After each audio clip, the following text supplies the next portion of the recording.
Cek tes 1 2, apakah suara saya terdengar? Jelas, Mas, suaranya silakan. Ya, terima kasih Bapak. Assalamualaikum warahmatullahi wabarakatuh. Shalom, Om Swastiastu. Nama budaya, salam kebajikan untuk kita semuanya. Yang saya hormati narasumber Sekolah Inovasi Peksos pada siang hari ini, Ibu Dr. Ayi Haryani, MPD. Yang terhormat dan berbahagia Bapak Ibu peserta Sekolah Inovasi Peksos series yang ke-60, yang dalam hal ini akan membahas tentang dukungan psikososial bagi orang dengan HIV/AIDS.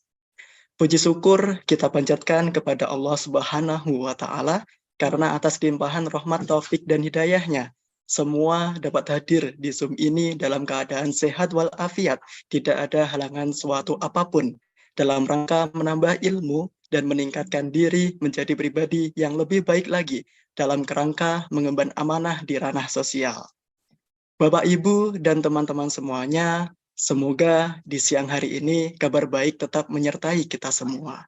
Pasti hari ini tidak sabar untuk mendengarkan paparan materi yang sangat luar biasa yang akan disampaikan oleh narasumber kita, yakni Ibu Dr. Ayi Haryani, MPD. Sebelum itu, mohon izinkan saya untuk memperkenalkan diri terlebih dahulu. Perkenalkan, nama saya Muhammad Asrori, mahasiswa tingkat 3, Prodi Pekerjaan Sosial, Politeknik Kesejahteraan Sosial Bandung. Dalam kesempatan yang luar biasa ini, saya diamanahi untuk menjadi moderator, memimpin jalannya diskusi dalam acara Sekolah Inovasi Peksos, series ke-60 yang membahas tentang dukungan psikososial bagi orang HIV/AIDS. Pasti semua tidak asing dengan kata-kata dukungan psikososial. Pada siang hari ini, bersama dengan narasumber kita akan mengupas tuntas bagaimana dukungan psikososial itu diberikan kepada orang HIV/AIDS. Pasti terdapat teknik-teknik khusus yang dapat kita pelajari dalam diskusi nanti.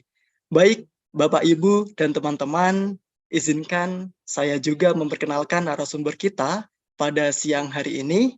Beliau bernama Ibu Dr. Ayi Haryani, MPD, salah satu dosen Politeknik Kesejahteraan Sosial Bandung, yang mana beliau merupakan dosen saya sendiri di kampus, dan saya pun menjadi saksi atas keilmuan beliau yang luar biasa dan pasti tidak diragukan kembali. Halo Ibu Ayi, selamat siang Ibu. Halo Ansor, selamat siang. Bagaimana kabarnya Ibu? Baik Ibu? Alhamdulillahirrahmanirrahim. Sehat Ansor? Alhamdulillahirabbil alamin. Baik, terima kasih Ibu Ayi atas kesediaan dan atensinya menjadi narasumber dalam Sekolah Inovasi Peksos Series ke-60 pada siang hari ini. Bapak, Ibu, dan teman-teman semua, tanpa mengulur waktu lama-lama lagi, saya persilahkan Ibu Ayi untuk memaparkan materi. Kepada Ibu Ayi, waktu dan media disilahkan. Baik, terima kasih Ansori. Assalamualaikum warahmatullahi wabarakatuh. Waalaikumsalam warahmatullahi wabarakatuh. Salam inovasi untuk teman-teman di Sekolah Inovasi Peksos ini. Saya senang sekali ya bisa bergabung di sini. Sebelumnya saya sering mengikuti jadi peserta ya, jadi peserta dalam Sekolah Inovasi ini. Luar biasa. Ya, ini benar-benar inovasi, proses edukasi yang terbuka ya, untuk semua orang supaya memiliki pengetahuan dalam melaksanakan praktek pelayanan pekerjaan sosial di lapangan.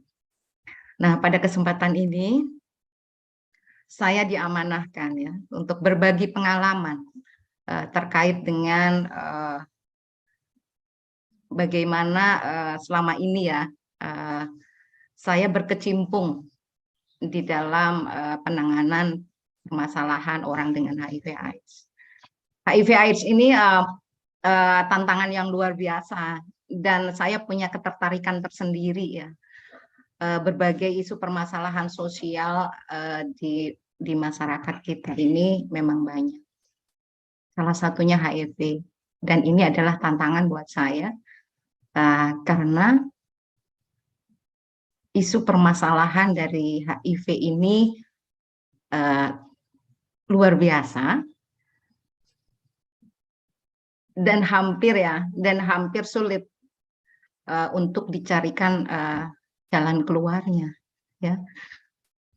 Jalan keluarnya itu sulit. Pemerintah maupun masyarakat dituntut beserta aktif ya untuk menangani permasalahan HIV/AIDS ini. Nah, di sini saya akan berbagi pengetahuan dan pengalaman, sekaligus juga di sini mohon diskusi, karena kalau berbicara tentang HIV ini dari keilmuan itu sedikit, yang banyak adalah terkait dengan pengalaman kita di lapangan. Nah, untuk itu kita nanti akan berdiskusi bagaimana pengalaman teman-teman di lapangan.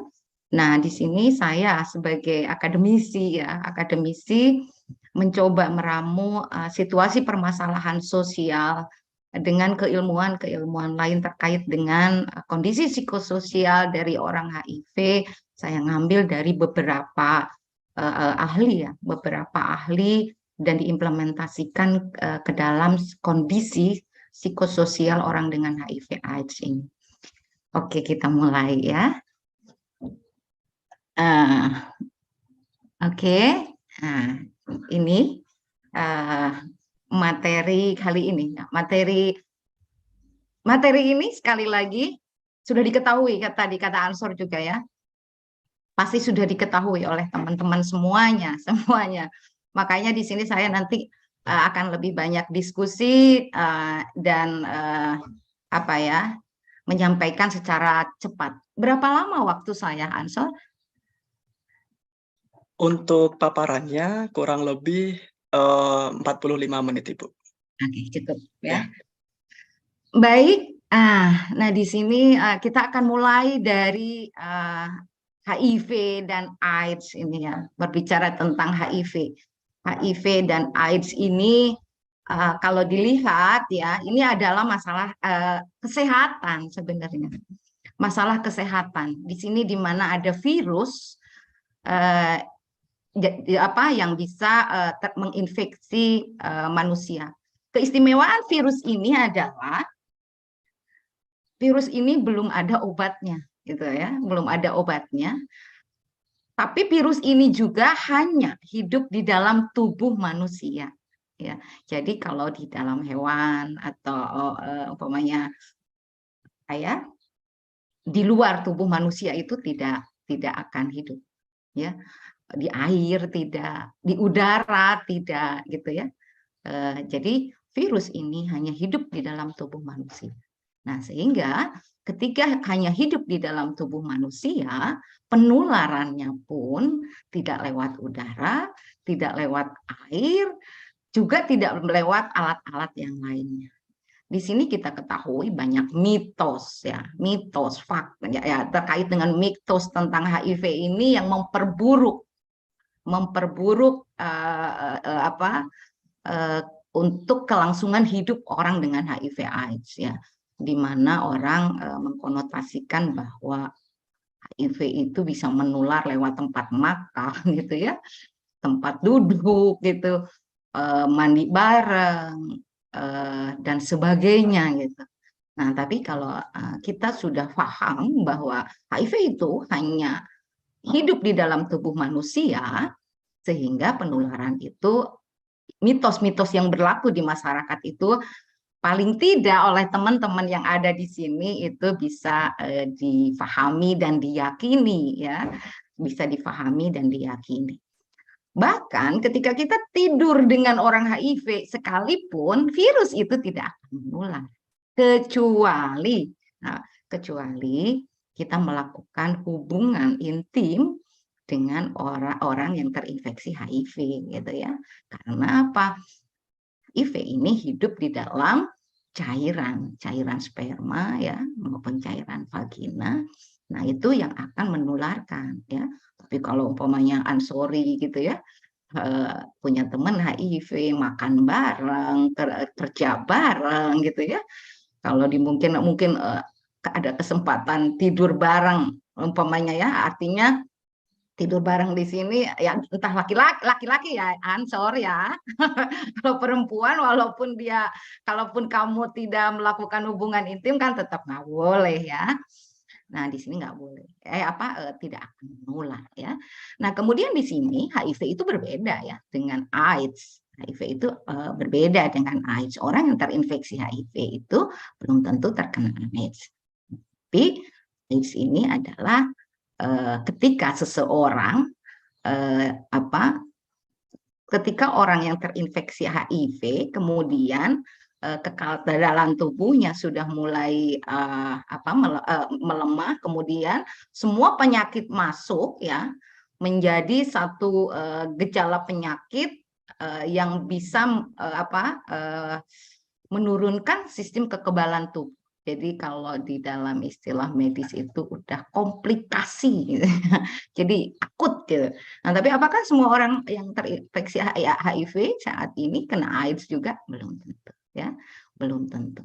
Ya. Oke, itu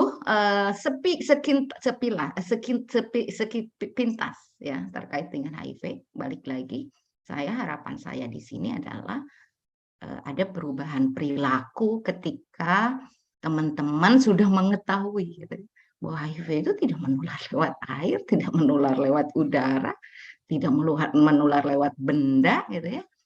Jadi bisa didefinisikan, bisa dideskripsikan bahwa HIV itu tidak menular dengan mudah. Ya. Kulo nuwun dulu banyak gitu ya. Beda dengan COVID. Ada virus yang lebih luar biasa ya, COVID. COVID ini bisa menular dengan cepat gitu ya. Kemudian harapan hidup kita juga kalau memang terlambat ditangani juga itu lebih pendek gitu. Nah, sementara HIV ini banyak teman-teman yang puluhan tahun terinfeksi HIV dan dia bisa hidup dengan normal gitu ya. Walaupun di dalam tubuhnya ada virus gitu. Nah, di sini yang harus kita ketahui adalah kita sebagai orang-orang, sebagai anggota masyarakat, sebagian mungkin juga pendamping, ya, pendamping permasalahan sosial di masyarakat, perlu mengetahui bagaimana kondisi psikososial orang dengan HIV ini. Tadi di awal saya sampaikan HIV ini adalah masalah kesehatan sebenarnya. Sehingga pendamping-pendamping di masyarakat itu lebih fokus pada pelayanan kesehatan gitu. Padahal di balik itu dampak dari HIV ini adalah fenomena yang sangat besar. Fenomena kepada masalah sosial, masalah ekonomi, ya, masalah kesehatan, kemudian budaya kita ini banyak sekali, terutama ini di masalah sosial. Nah, ketika seseorang divonis HIV ini ya diagnosa, ketika divonis gitu HIV ini bisa mengakibatkan berbagai masalah ya, baik dengan penerimaan status diri sebagai seseorang yang positif HIV maupun penerimaan orang terdekat atas status positif HIV. Ini yang harus dipahami. Jadi, ketika seseorang divonis HIV itu untuk dirinya sendiri itu lebih menakutkan dibandingkan dengan kita gitu. Itu yang harus dipahami. Nah, di sini ada hal-hal yang perlu kita pahami ya. Kenapa sih orang itu begitu takut gitu dengan HIV? Tapi kalau saya lihat ya, tidak hanya HIV, setiap penyakit-penyakit yang kronis ketika kita didiagnosa itu pasti menakutkan. Ini didiagnosa jantung, orang pasti mengalami rasa takut ya. Kemudian juga ini didiagnosa umpamanya kanker gitu ya, cancer, wah udah sama, akan mengalami masa-masa kedukaan. Terlebih lagi HIV. Kalau jantung ada sebagian orang yang terkadang penyakit jantung itu penyakit elit, ya penyakit elit gitu. Tapi kalau HIV ini ada paradigma masalahnya yang diakibatkan dari perilaku negatif seseorang, sehingga yang membuat orang semakin ketakutan itu adalah bukan hanya karena penyakit itu tidak ada obatnya, tapi ini akan terkait dengan stigma negatif di masyarakat. Stigma negatif di masyarakat. Selain tidak ada obatnya, nah dia juga akan merasa orang akan menilai dia perilakunya itu adalah negatif sebagai pembuktian gitu ya.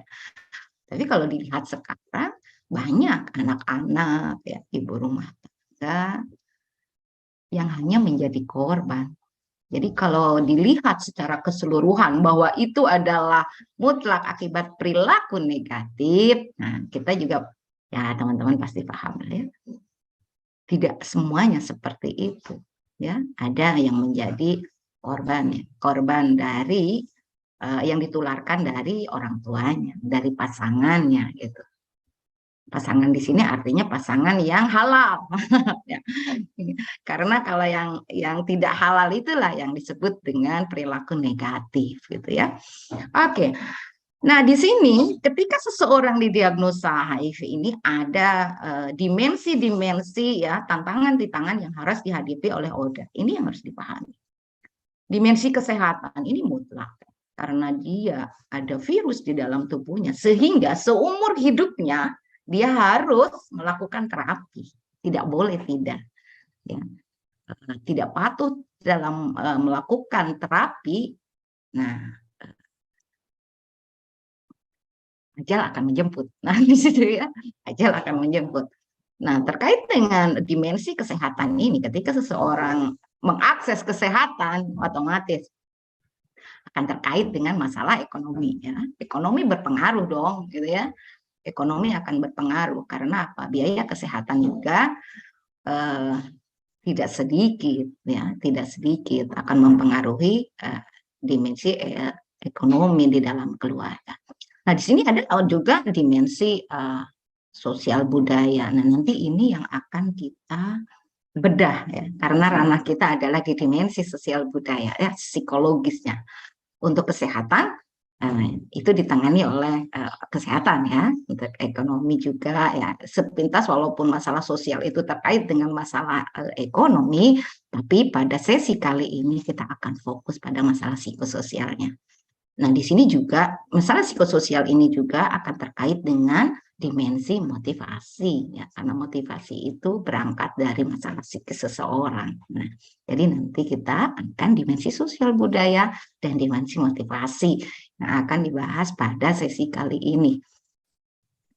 Oke, kita lihat dulu paradigma sosial ya, yang menyebabkan kenapa sih HIV/AIDS ini mengakibatkan isu permasalahan sosial dan motivasi bagi bagi penderitanya itu begitu besar dampaknya.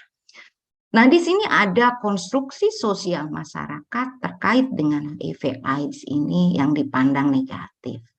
Nah, di sini kita ketahui ya ketakutan masyarakat terkait dengan HIV/AIDS ini tidak bisa kita pungkiri ya, konstruksinya itu begitu negatif. Dilihat dari bahwa penyakit ini tidak ada obatnya, bahwa penyakit ini ditularkan dari perilaku yang salah gitu ya. Nah, ini mengakibatkan konstruksi sosial di masyarakat menjadi buruk. Nah, konstruksi sosial ini juga berpengaruh terhadap keberlangsungan hidup orang dengan HIV/AIDS, bahkan berpengaruh juga terhadap kebijakan. Banyak fenomena-fenomena di masyarakat di mana keterpihakan kebijakan terhadap ODA maupun ADA itu terjadi diskriminatif ya. Bahkan pelayanan juga sama. Ya, kita tinggal introspeksi diri aja. Apakah kita juga sama ketika bertemu maupun punya klien orang HIV dengan permasalahan sosial lainnya, contohnya miskin gitu. pasti di dalam penerimaan kita ya, penerimaan kita terhadap klien ini berbeda ya. Karena apa? Kita juga dipengaruhi oleh konstruksi sosial ini ya. Nah, ini yang ingin saya tanamkan. Kita mulai merubah konstruksi sosial HIV ini tidak terlalu negatif.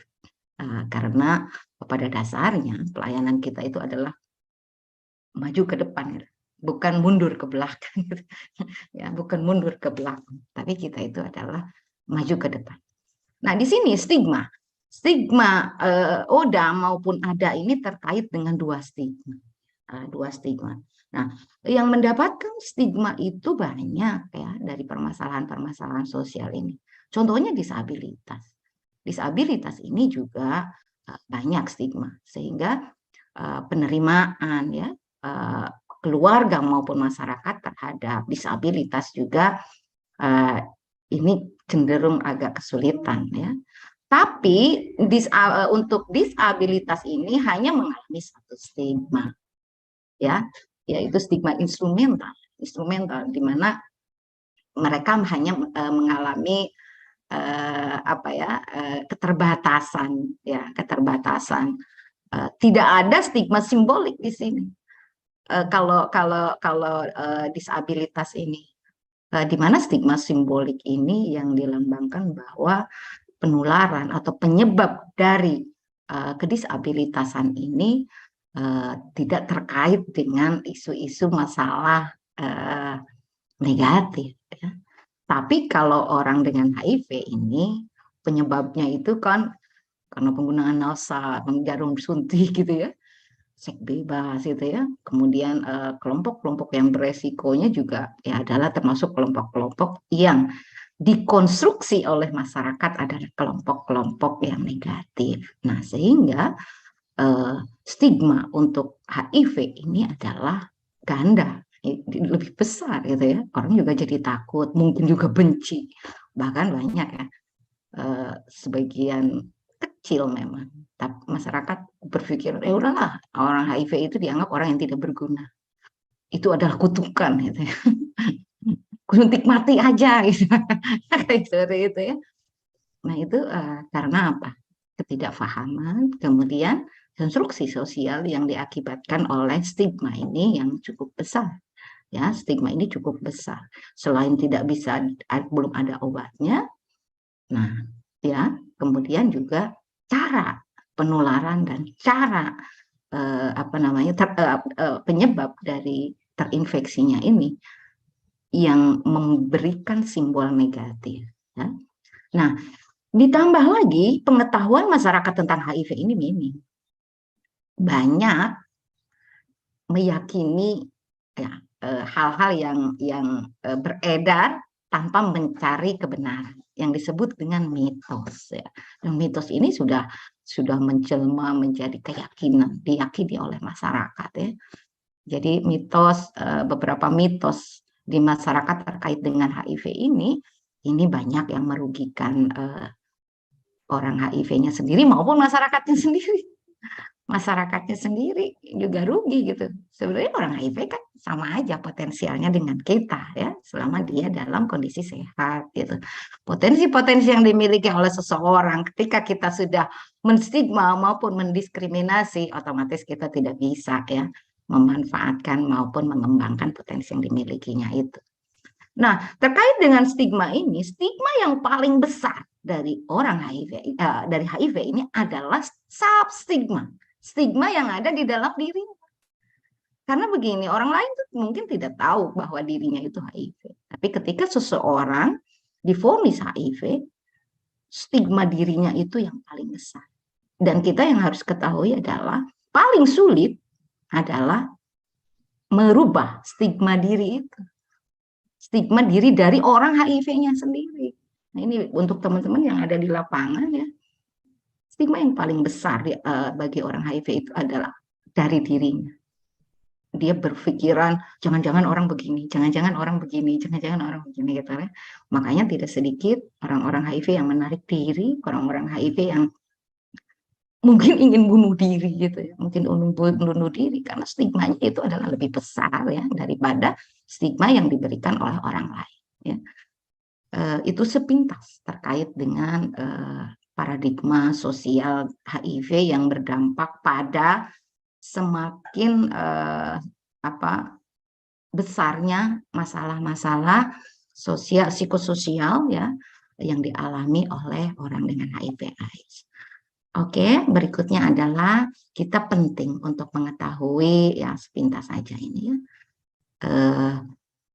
Ketika seseorang ya didiagnosa istilah medis ya, divonis HIV ini adalah aspek yang paling sulit dalam menghadapi diagnosa ini adalah merasakan perasaan terancam. Nah ini self stigma. Wah jangan-jangan nanti orang menolak saya, jangan-jangan saya akan mati, jangan. Nah, terlebih lagi ketika seseorang divonis HIV, orang akan didesak. Apa faktor penyebab penularannya? Itu yang tak. Di sini kelompok-kelompok ada LSL ya, LSL. Ketika seseorang divonis HIV itu akan muncul status lain. Oh dia LSL. Oh dia pengguna nafsa. Oh dia WTS. Nah ini status penyerta ini yang menjadi rasa takut ya, ancaman buat mereka. Sehingga kenapa orang HIV ini lebih baik dia tidak open status. Ini adalah penyebabnya. Ya, karena dia sendiri merasa ketakutan, ya, terancam dan tidak sanggup menghadapi keadaannya. Di mana dia pada saat yang bersamaan dia divonis HIV, dia juga memiliki akan ada perubahan gaya hidup ya, gaya hidup mereka ya, dan tingkah laku mereka untuk mempertahankan diri. Ini ketika orang terancam dan berperilaku itu mungkin saja jadinya salah, karena dasar dari perilakunya itu adalah rasa takut.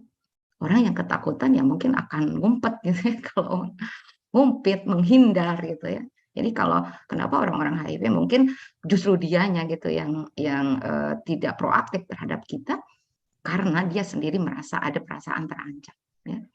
Kemudian diagnosa HIV positif juga ini sangat penting ya untuk diketahui karena dampaknya pada signifikan other. Nah, dari orang-orang yang positif terinfeksi, hal ini akan mempengaruhi kehidupan mereka di dalam berbagai aspek. Nah, sekarang ketika seseorang divonis HIV itu tidak hanya dirinya, tapi juga akan berpengaruh terhadap keluarganya, terhadap teman-temannya. Kalau kalau sudah berkeluarga, terhadap pasangannya, terhadap kehidupan keluarga, terhadap anak-anaknya, tempat kerja dan sebagainya. Ini akan berpengaruh, akan terjadi perubahan ya, perubahan di dalam pola perilaku mereka. Ini terkait HIV. Makanya kata saya tadi, ini luar biasa.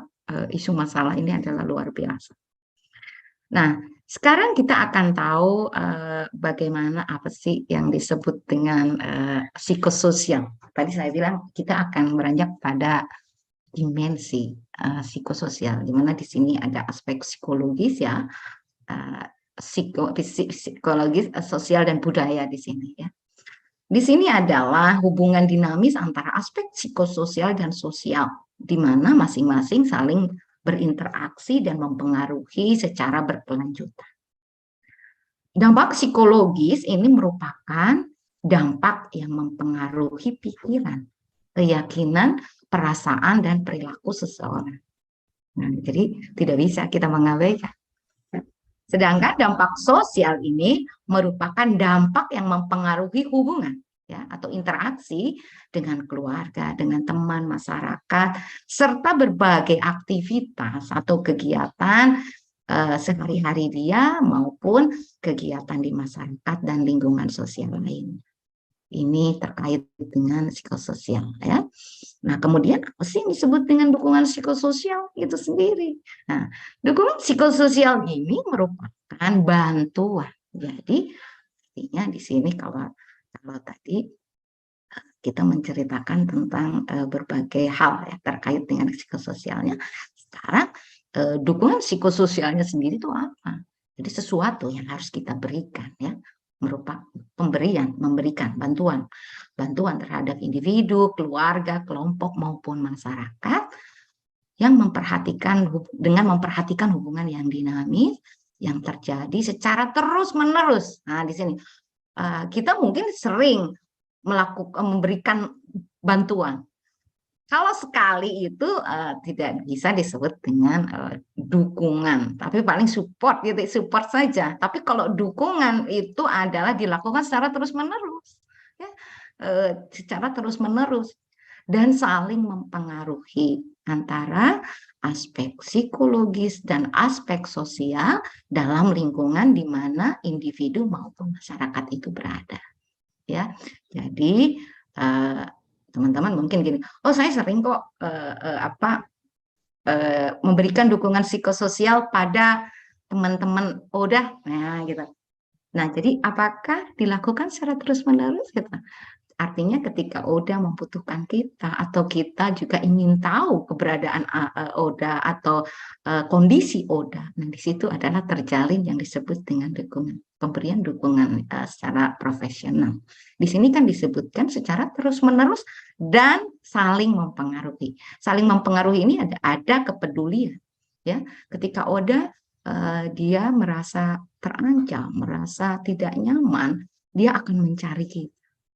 Dan kita ketika mereka tidak ada kabar, kita ingin tahu bagaimana kabar dia, bagaimana keberadaan dia, bagaimana kesehatan dia. Nah, di situ terjalin, ya, terjalin. Oke. Nah, di sini untuk menjadi pendukung, ya, memberikan dukungan kepada ODA, penting kita memahami yang disebut dengan tahapan kedukaan bagi ODA. Karena begini, dukungan yang dibutuhkan oleh ODA itu juga sangat tergantung dari kondisi psikis dia pada saat itu. Jadi dukungan yang kita berikan pada ODA itu tidak sama antara yang satu dengan yang lain. Nah, di sini saya mengambil tahapan kedukaan dari Kubler-Ross ya. Kebetulan kemarin ada kegiatan pengabdian masyarakat. Saya berupaya membuatkan implementasi model dari Kubler-Ross ini di dalam memahami tahapan kedukaan orang dengan HIV/AIDS ya. Tahapan kedukaan dan ini adalah kunci di mana kita bisa dengan tepat memberikan bantuan kepada ODA sesuai dengan yang dibutuhkannya. Nah, ini penting ya. Nah, oke, kita mulai ya. Di sini ada 7 tahapan yang diciptakan, yang ditemukan oleh Kubler-Ross ya, terkait dengan kedukaan.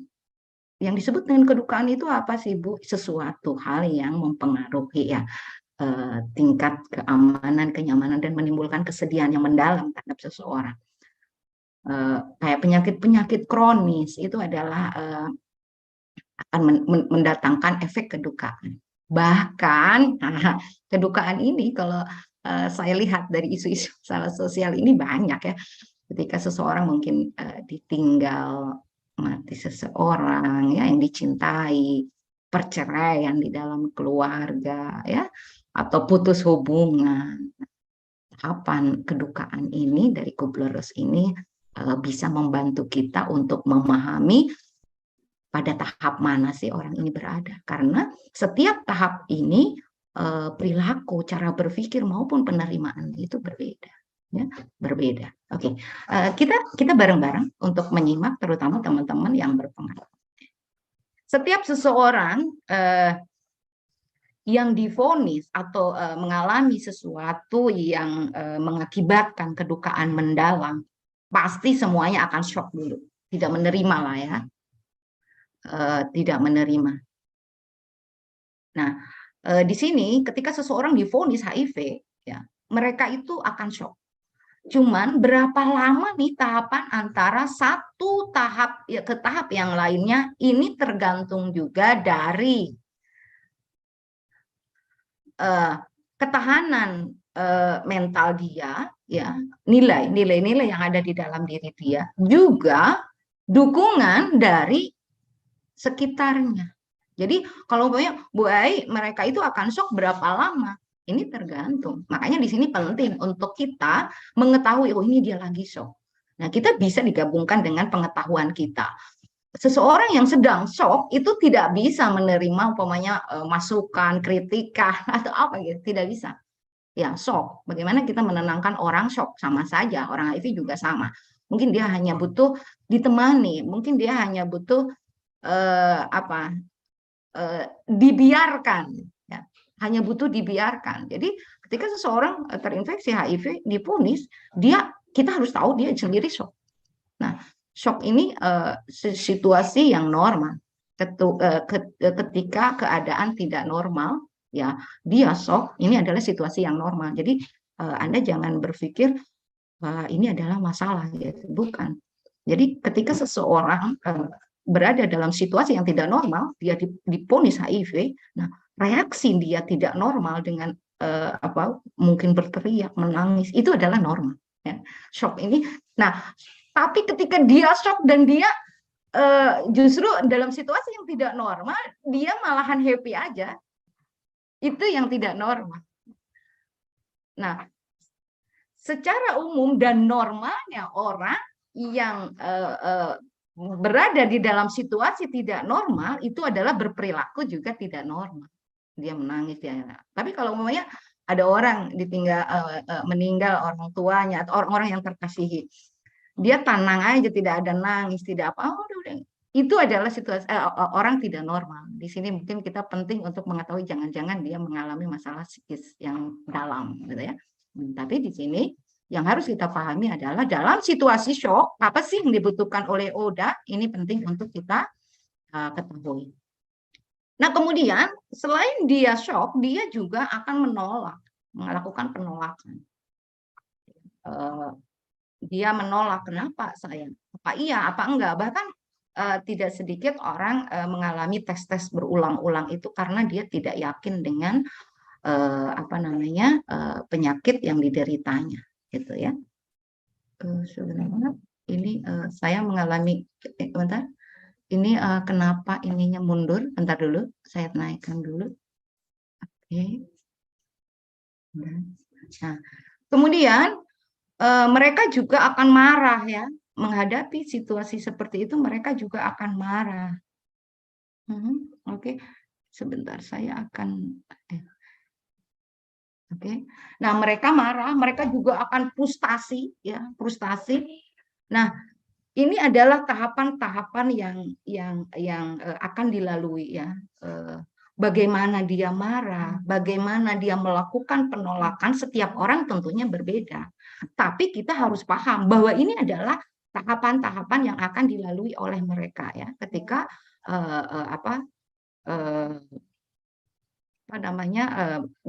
menghadapi dalam situasi kedukaan ini. Ini kita harus tahu.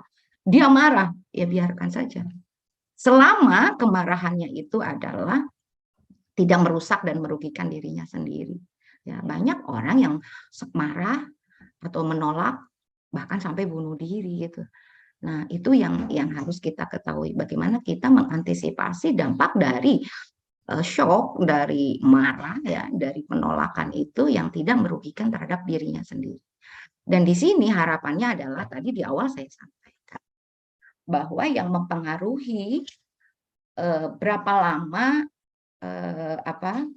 waktu yang dibutuhkan seseorang untuk sampai pada tahap penerimaan itu sangat tergantung dari dukungan kita.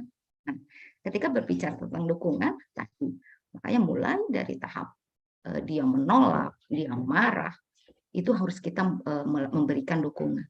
Karena itu salah satu hal yang bisa memperpendek usia waktu dia pada tahapan-tahapan tersebut. Nah, kemudian ketika dia sudah marah, dia sudah menolak, tapi faktanya di dalam tubuhnya itu memang terinfeksi HIV. Pokoknya dia udah melakukan beberapa tes, kemudian menanyakan kepada orang bagaimana gejala-gejala orang HIV itu, dan ternyata dia mengalaminya, dia akan mengalami frustasi, depresi yang luar biasa. Nah, di sini mungkin dia malahan diam, mungkin dia menarik diri, mungkin, nah, bagaimana orang berfrustasi, bagaimana orang depresi itu juga beda-beda, apa namanya reaksinya ya, perilakunya itu berbeda-beda.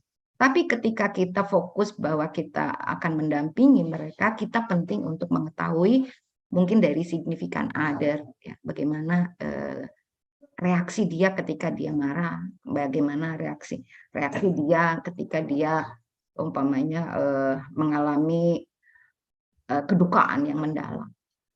Nah, setelah dia mengalami depresi atau apa ya, ya stres yang panjang itu, dia akan mulai bereksperimen, tawar menawar gitu ya. Apa benar HIV ini nggak ada obatnya? Makanya kalau teman-teman di lapangan, kenapa sih orang sulit banget untuk terapi ARV? Padahal terapi ARV itu adalah hal yang hanya satu cara untuk membantu dia bisa tetap bertahan hidup gitu kan, hidup dengan sehat. Kenapa orang susah gitu? Karena proses ini, ya, proses ini. Mereka tidak mudah meyakini bahwa HIV itu tidak ada obatnya. Gitu. Mereka akan bereksperimen, mungkin secara apa namanya medis, entah secara supranatural, atau melalui dukun, mungkin melalui ustadz, mungkin ya, di ruqyah gitu. Ini tidak menutup kemungkinan mereka melakukan itu. Yang harus kita pahami adalah jangan sampai masa eksperimen dia itu merugikan lagi dirinya sendiri maupun keyakinan dia, keimanan dia gitu. Banyak orang yang melakukan eksperimen untuk meyakini bahwa HIV ini benar-benar tidak ada obatnya, itu sampai menjual rumah, menjual semua aset, ya, memindahkan penyakit pada kebo gitu. Ada kan apa di keyakinan-keyakinan seperti itu. Pengobatan dengan toke, gitu. Harga toke 1 miliar gitu, diyakini ini toke mujarab untuk obat HIV gitu. Untuk orang-orang yang sedang pada tahap eksperimen, hal itu pasti dilakukan. Selama dia meyakini bahwa HIV ini nggak mungkin, Tuhan itu tidak mungkin memberikan penyakit yang tidak ada obatnya. Nah ini penting. Dan di sini juga dia juga melakukan diskusi dengan berbagai orang. Nah di sini makanya penting khusus untuk HIV ini dukungan sebaya. KDS, kelompok dukungan sebaya, ini adalah kelompok yang efektif untuk membantu mereka keluar dari masa-masa kedukaan ini. Jadi pengalaman yang sama dari ODA yang lain ketika mereka mengalami, umpamanya contohnya ya, waktu itu saya, waktu divonis itu saya sampai ngejombi 1 tahun gitu, saya sampai nggak ada harapan hidup, nggak ada kepedulian, itu mereka akan melakukan diskusi pada proses-proses ini juga mereka. Kemudian juga mereka melakukan diskusi dengan dengan para pendamping, dengan psikolog, mungkin ya dengan dokter. Ini adalah masih tahap tawar-menawar, eksperimen. Mereka akan terus melakukan itu. Ini biasanya banyak yang apa namanya jatuh pada kemiskinan akhirnya. Makanya penting untuk kita masuk pada periode ini untuk lebih cepat memberikan keyakinan ya bahwa HIV ini memang belum ada obatnya. Tapi virus ini bisa ditekan dengan terapi ARV. Nah itu. Nah pengalaman teman-temannya juga bagaimana dia mencari solusi, bagaimana dia sampai pada tahap penerimaan itu efektif. Jadi nanti kalau teman-teman di lapangan, mungkin kita udah berbusa-busa ngomong gitu ya, memberikan support, memberikan pengertian, itu akan lebih efektif bila dia mendapatkan informasi itu dari odanya sendiri, gitu, dari sesama oda. Bukan berarti pengetahuan kita kurang atau apa ya, kita tidak diterima atau kita tidak dihargai, bukan. Ya, bukan. Pada tahapan ini ya, secara psikologis mungkin dia akan berpikiran gini, lu nggak ngerasain gitu, gue yang ngerasain gitu. Tapi kalau sesama oda ya, dia akan lebih mudah untuk bisa menerima. Nah, kalau sudah sampai pada tahap tawar-menawar ya, dia bereksperimen, dia mendapatkan masukan atau informasi yang tepat dari orang-orang yang diyakini oleh dia memiliki riwayat masalah yang sama.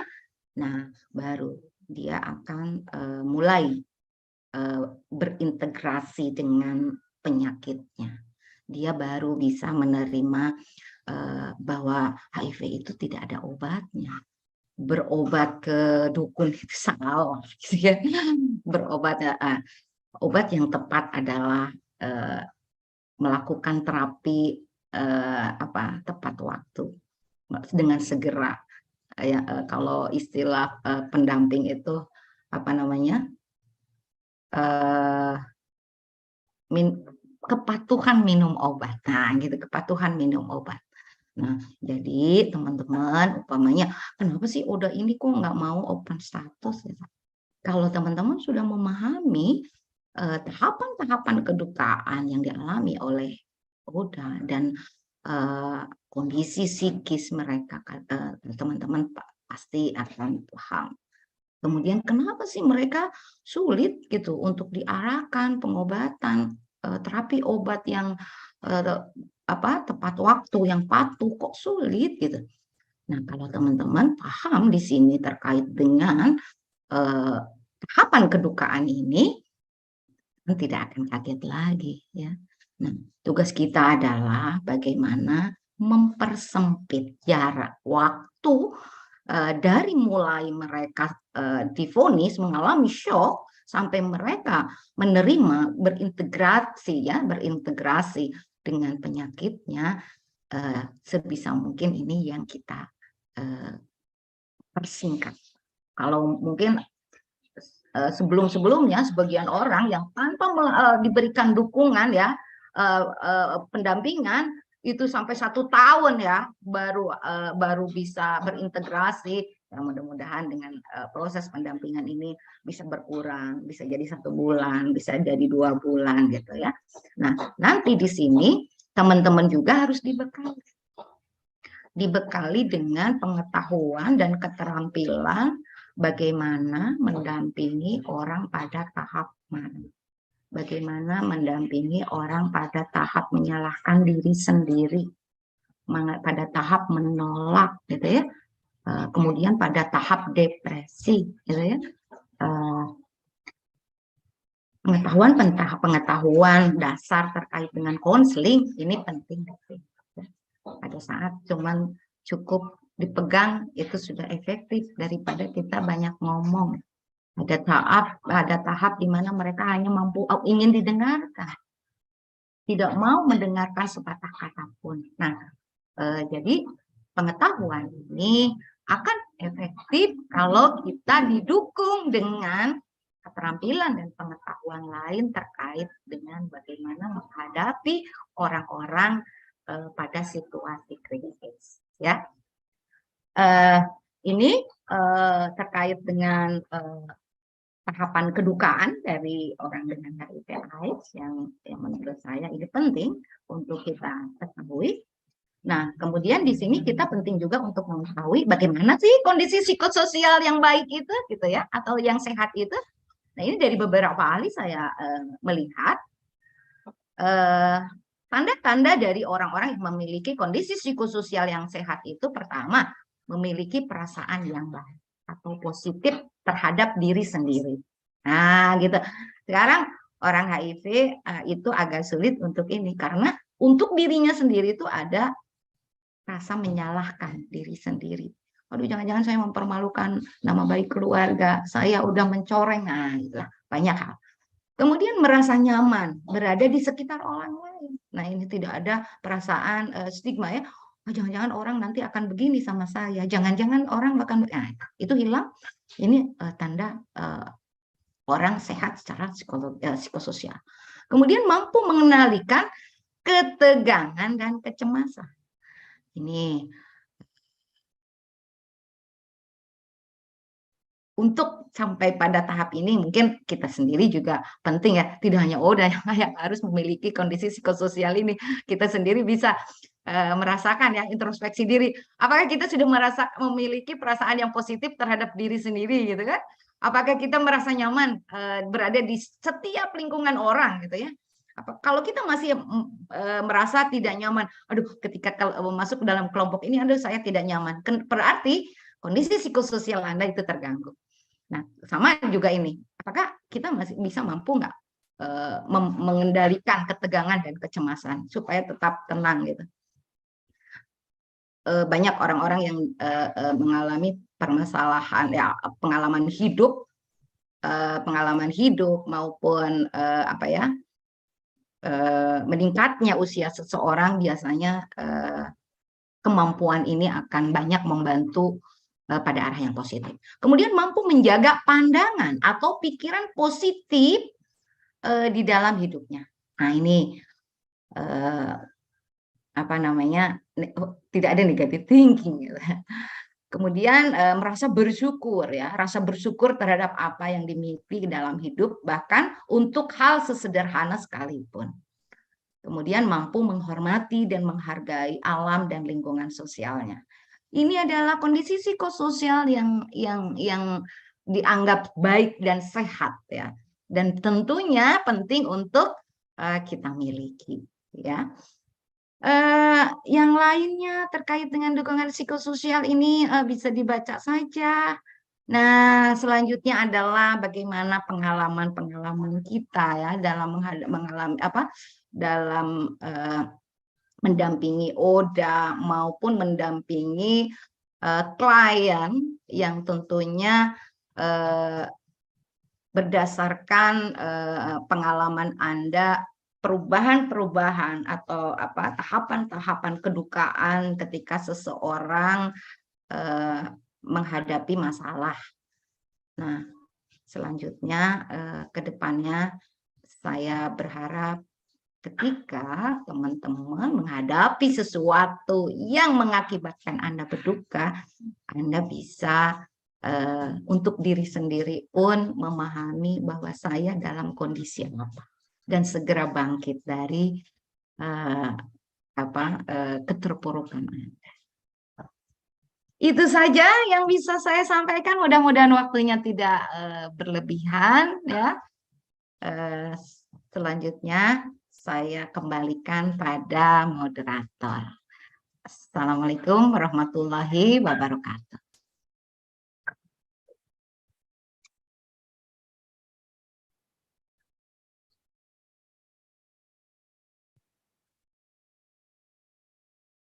Halo Ansori.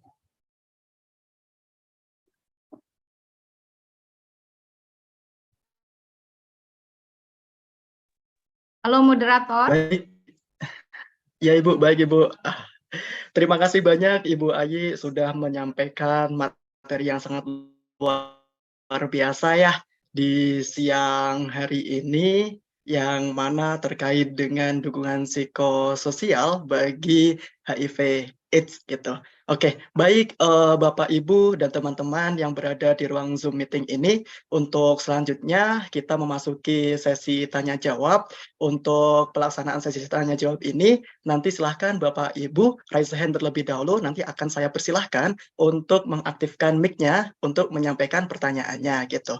Baik, terlebih daripada itu semuanya, Ibu Ayi ini di ruang Zoom sangat antusias ya ketika Ibu Ayi tadi menyampaikan rasanya sudah ada beberapa pertanyaan juga yang masuk. Maka dari itu mohon izin saya sampaikan terlebih dahulu pertanyaan yang masuk di ruang Zoom ini, biar nanti dijawab terlebih dahulu kepada Ibu Ayi. Nanti akan saya berikan kesempatan untuk ibu-ibu yang atau bapak-bapak yang menyampaikan pertanyaan secara langsung melalui raise hand. Baik, pertanyaan yang pertama ini dari Bapak Rahmat terkait dengan berarti terapi kelompok sesama ODA apakah yang paling efektif ya Ibu? Itu. Baik, mungkin dari Ibu Ayi langsung menjawab atau saya sampaikan juga pertanyaan yang kedua dari link Zoom, Biar nggak room lupa Zoom ya. Ibu. Oh ya, Biar nggak baik lupa. Ibu Ayi. Baik. Jadi ada istilah KDS ya, kelompok dukungan sebaya. Tadi pertanyaannya apakah itu paling efektif? Menurut pengalaman saya itu cukup efektif, sangat efektif ya. Tapi itu pun bagaimana kita mengemasnya. Nah, kita harus memfasilitasi kita harus sebagai fasilitator bagaimana kita bisa memfasilitasi dan membuka diskusi yang mengarah pada hal-hal yang positif. Karena begini ya, setiap ODA itu pernah mengalami masa-masa kedukaan tadi, dan bagaimana mereka melewatinya itu semua dengan bisa menguatkan ODA itu sendiri. Ya, mungkin pengalaman temannya yang satu dan temannya yang lain itu berbeda-beda, tapi itu akan memberikan makna yang luar biasa untuk ODA bahwa tidak hanya saya yang begini, saya akan lewati ini, saya seperti itu. Jadi Pak Rahmat, menurut saya itu sangat efektif. Oke, baik. Terima kasih jawabannya dari Ibu Ayi. Berarti dapat disimpulkan kalau menurut Ibu Ayi terkait dengan teknik seperti itu sangat efektif ya Ibu. Gitu. Terkait dengan alasan tadi sudah dipaparkan. Baik, yang berikutnya dari chat Zoom tadi juga masuk nanti sebelum di Ibu Radiah yang sudah meraise-handkan tangannya ya. Saya sampaikan pertanyaan dari Bapak Sugeng Triyono, SE dari Dinsos Atim. Assalamualaikum Ibu, izin bertanya. Orang yang menderita HIV pasti dia takut atau minder untuk terbuka karena anggapannya pasti negatif. Langkah bagaimana sebagai Peksos atau Pensos untuk memotivasi demi kebaikannya tersebut? Terima kasih Ibu. Baik. Di sini ada kesalahkaprahan kita ketika seseorang harus open status. Jadi harapan kita dengan open status itu apa?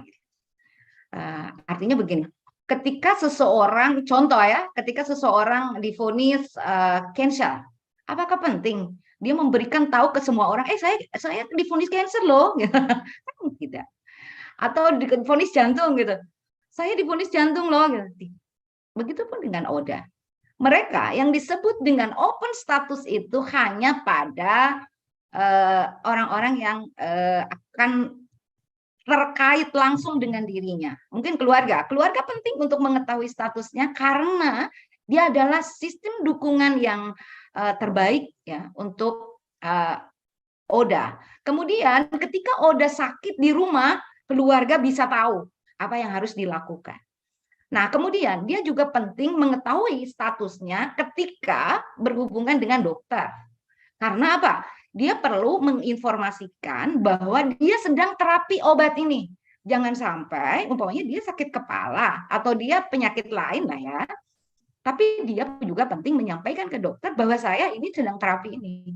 Dokter tuh akan tahu bahwa nama-nama obat itu adalah obat HIV. Jangan sampai obat yang dia minum kontraproduktif dengan terapi yang dijalaninya. Kemudian juga contohnya lagi kayak dokter gigi gitu ya, dokter gigi.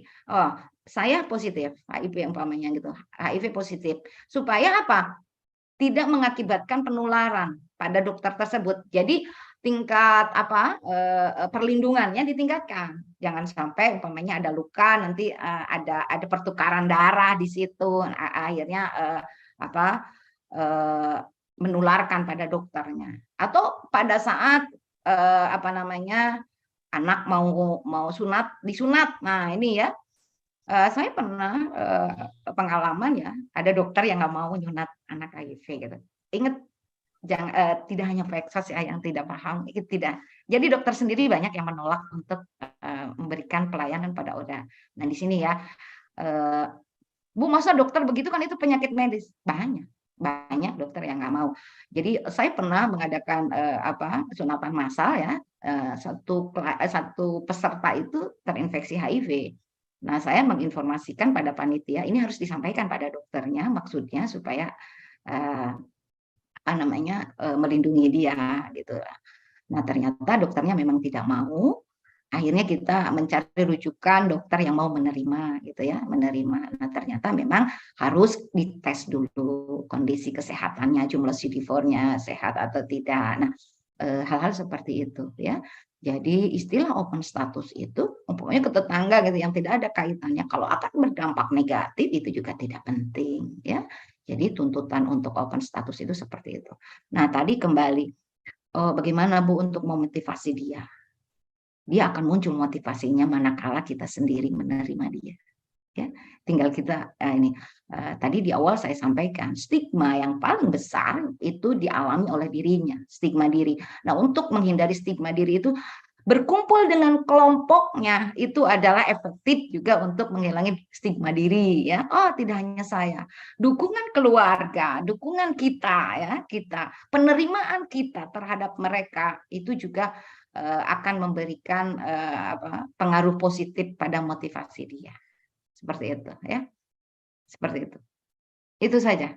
Tadi itu juga terkait dengan open status ya, ada pertanyaannya. Jadi sekalian saya saya jawab ya. Jadi kan kamu juga Ansor, saya kan kamu kan tidak penting tahu bahwa kamu tuh mahasiswa gitu. Semua masyarakat harus tahu saya mahasiswa loh, saya masih tidak. Tapi ketika kamu dituntut untuk menyampaikan siapa sih kamu, baru gitu ya. Jadi open status tuh seperti itu. Dan ketika orang tahu kita tidak apa-apa, itu udah. Jadi kalau udah banyak ya udah, dia mungkin tidak bilang saya udah loh. Tapi ketika kita bertanya, kamu udah, kamu umpamanya kamu positif, iya. Nah, ketika dia sudah tidak mengelak dengan statusnya, itu udah open status. Oh ya, gitu. Nah, seperti itu. Jadi kalau istilah banyak koda yang sulit open status, saya itu suka bertanya, harapan kalian gitu, open status itu seperti apa gitu. Kan tidak seperti itu, ya. Oke. Silakan. Baik, terima kasih Ibu Ayi atas jawabannya. Di sini pun juga ada Bapak Sirul Bapak Sirul Suwarso menyampaikan tanggapannya nih terkait dengan open status.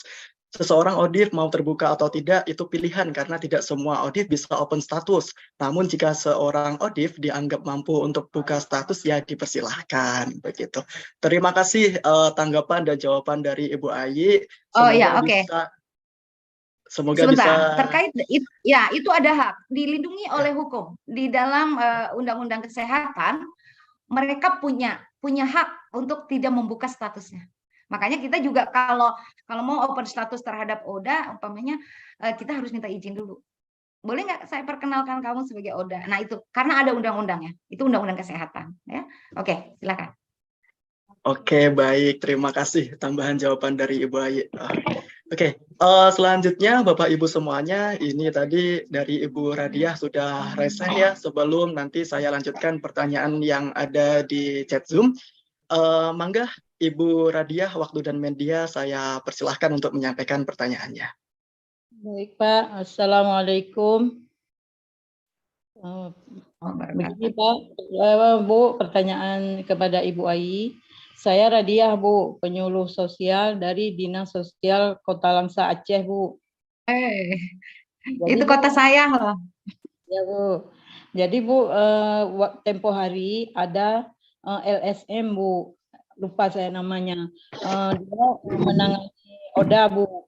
Jadi dia ke Dinas Sosial terkait ingin mengambil rekomendasi terhadap persyaratan untuk mendapatkan bantuan. Pada saat itu bantuan diberikan oleh Balai Sentra Balai Insaf Medan Bu, sentra Kemensos Bu. Jadi kami di Dinas Sosial kan tidak mempunyai data apa-apa Bu terkait ODA. Jadi Bu pada saat itu data sudah ada dari LSM itu dengan surat-surat dari Rumah Sakit Umum Langsa. Kemudian kami setelah mengeluarkan rekomendasi diajak untuk menyalurkan bantuan bersama dengan Balai Sentral Medan Bu. Jadi Bu, pertanyaan saya terkait tadi kerahasiaan data itu Bu. Kami di Dinas Sosial tidak ada data ODA itu Bu. Jadi kira-kira Bu, kami misalnya ingin melakukan penyuluhan sosial kepada penyandang ODA itu Bu. Apakah data yang penderita ODA itu bisa kami minta ke Rumah Sakit Umum Daerah atau bisa kami dapatkan dari mana Bu? Demikian Bu. Assalamualaikum warahmatullahi wabarakatuh. Baik, terima kasih. Warahmatullahi wabarakatuh. Terima kasih. Ya, bisa dijawab Pak Ansor? Maka Ibu langsung bisa dijawab terkait dengan kerahasiaan data nih Bu. Oke, Ibu Nadia, tahun 95 saya Bu. di Perlak. Oh, Ya, jadi ke Langsa sering ya, saya sering ke Langsa. Ya, Bu. Nah, terkait dengan dinas sosial, itu tidak hanya di Langsa, hampir semua dinas juga tidak punya data terkait dengan orang HIV ya. Kita tahu ini adalah hidden population ya, hidden population. Tapi ketika mereka sudah bergabung dengan LKS ya, LSM kalau tadi Ibu bilang ya, LKS itu mereka sudah siap untuk didampingi. Artinya kerahasiaan dia juga kan artinya dinas sosial juga kan bukan berarti kalau menyebutkan data itu hanya jumlahnya saja, bukan by name by address kan. Justru saya menghimbau di sini setiap dinas sosial itu harus punya ya di wilayahnya ada berapa, karena terkait untuk pencegahan ya dan sebagainya, kemudian di kelompok mana saja itu kan sangat berdampak. Makanya kenapa program-program bantuan untuk orang HIV ini tidak ada atau tidak banyak, karena apa? Datanya tidak ada. Datanya tidak ada, Bu. Jadi gimana punya program, gimana punya bantuan kalau datanya nggak ada. Nah, untuk kepentingan itu dinas sosial memang harus punya. Nah, jadi gini, saya sama ya, saya juga sering membantu. Jadi umpamanya di Langsa ada berapa banyak sih LKS yang mendampingi ODA. Kemudian cuman ada satu. Ya, hanya satu. Nah, apakah dia memiliki data yang sama dengan dinas kesehatan gitu ya? Karena begini, kalau yang sudah saya tahu gini, ketika ada klien baru di rumah sakit ya, di rumah sakit ya, backsos yang ada di rumah sakit, psikolog kadang itu langsung menghubungi LKS untuk pendampingan sosial selanjutnya, karena dia itu tidak bisa mendampingi untuk keluarga, untuk masyarakat. Nah, kerjasama kolaborasi antara LKS dengan rumah sakit maupun kesehatan itu pasti sudah terjalin. Karena untuk bisa membantu mereka juga, mereka itu akan merujuk pada rumah sakit. Nah, ini yang harus Ibu perhatikan, bahwa LKS ini baru pada tahap mengakses layanan kesehatan. Layanan sosial mereka tidak tahu harus apa sih. Nah, makanya ini penting. Jadi Ibu nanti data-data dari LKS bisa Ibu minta by name by address. Kepentingannya disampaikan. Ibu harus punya data dan untuk sebagai dasar untuk pengajuan program, penyelenggaraan program maupun bantuan kan harus didukung oleh data. Nah, cuman datanya itu semua data klien itu memang harus dijaga kerahasiaannya, ya. Prinsip itu mah, ya. Jadi Ibu jangan khawatir, tidak hanya HIV, semua data masalah sosial itu memang harus dirahasiakan. Kalau ada yang bertanya, Ibu cukup menyampaikan jumlahnya saja. Jadi Ibu izin Bu tanya, kalau sebaiknya langkah saya mencari data menghubungi LKS Oda atau bisa ke rumah sakit umum, Bu, atau ke dinas kesehatan. Sebaiknya seperti apa, Bu? Terima kasih, Bu. Dinas kesehatan mungkin tidak ada, bahkan di rumah sakit yang ada, Bu. Iya. Punten Ibu Ayi, ter-mute Ibu. Ya, data di pendamping itu juga biasanya sama. Justru Ibu harus cross check data di sini supaya tidak ada tumpang tindih ya. Iya. Tumpang tindih data. Jadi tidak data yang ada di LKS itu sama dengan data yang ada di di rumah sakit seperti itu. Ya, jadi Ibu bisa dua-duanya, dan yang akan lebih mudah mungkin dari LKS dan LKS ini penting untuk Ibu akses, Bu, karena untuk pendampingan di lapangan Ibu akan sangat tergantung dengan LKS itu. Terima kasih banyak, Bu. Assalamualaikum. Waalaikumsalam warahmatullahi wabarakatuh. Waalaikumsalam warahmatullahi wabarakatuh. Terima kasih Ibu Radia atas pertanyaannya, dan terima kasih juga Ibu Ayi atas jawabannya. Baik, semoga menjawab ya Ibu tadi, Ibu Radia. Nah, berkaitan dengan pertanyaan lagi Ibu Ayi, di sini di chat Zoom sudah ada pertanyaan dari Ibu Sapti Marni yang bertanya, izin bertanya Ibu, tadi penularan HIV melalui sperma, tetapi kalau melalui darah apakah bisa menularkan Ibu? Terima kasih. Ya, darah orang HIV itu memang mengandung virus. Jadi kalau ada pertukaran darah, ya bisa menular, ya, bisa menular. Nah, kemudian tadi sperma ya, sperma itu cairannya, bukan kalau umpamanya gini, apakah janin dalam kandungan itu umpamanya kan ada yang itu bakal positif nggak sih gitu, belum tentu. Belum tentu ya. Banyak orang-orang HIV yang dengan bantuan medis ya melakukan konsultasi medis supaya memiliki anak yang negatif itu bisa, karena yang terinfeksi HIV itu adalah di cairannya, bukan pada spermanya, bukan pada spermanya. Jadi spermanya sendiri itu tidak menularkan HIV, tapi cairannya. Nah, sementara cairan itu kan ada di dalam sperma itu ada di dalam cairan. Nah, biasanya lewat konsultasi medis dan pelayanan medis, biasanya kalau kita punya program ODA punya program untuk kehamilan itu dipisahkan antara cairan dengan spermanya supaya bisa masuk itu adalah benar-benar sperma yang tidak mengandung HIV. Nah, kemudian tadi selain dari darah, tadi air susu ibu yang terinfeksi HIV juga menularkan HIV pada anaknya, ya.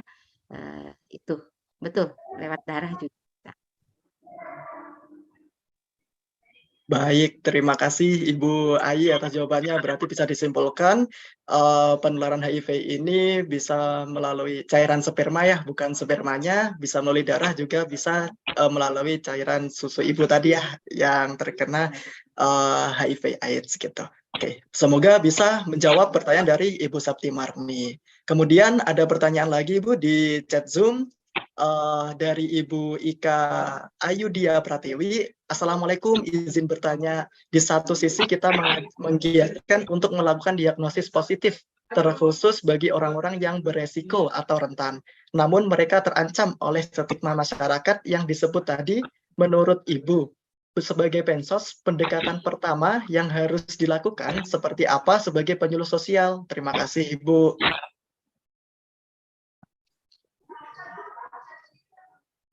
Ya, niat penyuluh yang sangat baik ini.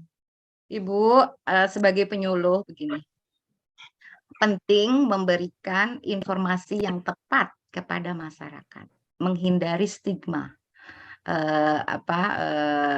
pada orang HIV. Nah, di sini di masyarakat Ibu harus tahu bahwa banyak isu-isu negatif atau mitos yang diyakini oleh masyarakat terkait dengan HIV. Tadi di awal saya sampaikan ya, masyarakat itu memandang HIV itu mudah untuk ditularkan. Jadi mereka tidak mendekati orang HIV itu karena takut tertular dengan mudah, sementara HIV itu tidak ada obatnya. Satu. Kedua, mereka menjauhi orang HIV itu karena berasumsi ya, stigmanya itu stigma simbolik tadi. Orang-orang ini adalah orang-orang kutukan Tuhan karena perilakunya yang salah. Padahal itu. Nah, kalau Ibu nanti mau menghubungi Ansori, bisa minta kontak saya terkait dengan mitos dan fakta terkait dengan HIV. Itu penting sebagai bahan untuk penyuluhan Ibu. Jadi hilangkan dulu stigmanya ya, dengan cara apa? Diberikan informasi yang tepat terkait dengan HIV. Nah, kan model gini, di masyarakat masih diyakini bahwa HIV itu menular dengan lewat kontak fisik gitu ya, maksudnya kontak fisik bersentuhan dan sebagainya gitu. Padahal tidak, susah menolak itu banyak ya oda-oda yang didiskriminasi oleh keluarganya sendiri, piringnya dipindah dipisahin, tempat tinggalnya dipisahin, WC-nya dipisahin gitu kan, karena mitos tadi yang salah. Padahal ciuman sekalipun dengan orang HIV itu tidak menular, Bu, kecuali mungkin kalau ada darah gitu ya, darah gitu, kemudian ada luka. Nah, jadi 3 hal tadi, lewat darah, lewat cairan sperma dan air susu ibu. Selain itu tidak ada, Bu. Ya, tidak bisa. Jadi nanti apa sih, Bu, yang harus langkah awal? Hilangkan mitos negatif HIV di masyarakat. Gitu ya. Ibu cukup aja pokoknya ada video-video, saya punya videonya, Bu, untuk menghilangkan mitos di masyarakat. Cukup dengan seperti itu. Mungkin dengan cara seperti saya ini ya, menyampaikan ke Ibu bahwa HIV itu kulonuwunnya luar biasa, Bu. Kulonuwunnya luar biasa. Jadi tidak mudah untuk menular gitu ya. Nah, kemudian kenapa sih kok mau dicek itu nggak mau? Nah, pertama, ada orang yang justru memang takut karena dia kelompoknya beresiko.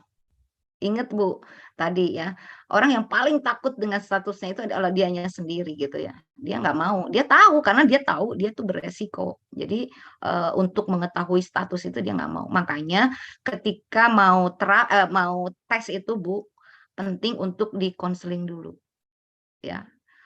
VCT ya, itu harus di-VCT dulu, konseling. Kemudian jangan heran, Bu, ketika udah tes, untuk mengetahui hasil tes itu kadang dia tidak mau membuka dengan segera.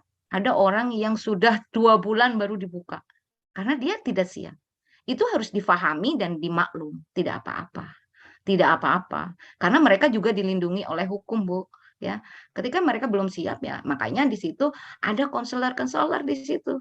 Mereka yang akan memberikan dulu pengetahuan ya, pengetahuan sebelum tes, kemudian mau membuka tes, bahkan setelah membuka hasil tes dan dia menyatakan positif, di rumah sakit itu ada konselornya, ya, ada konselornya. Nah, kemudian ketika mau tes, ada syarat juga. Ketika mau tes, ketika membuka status, mereka harus didampingi oleh keluarga.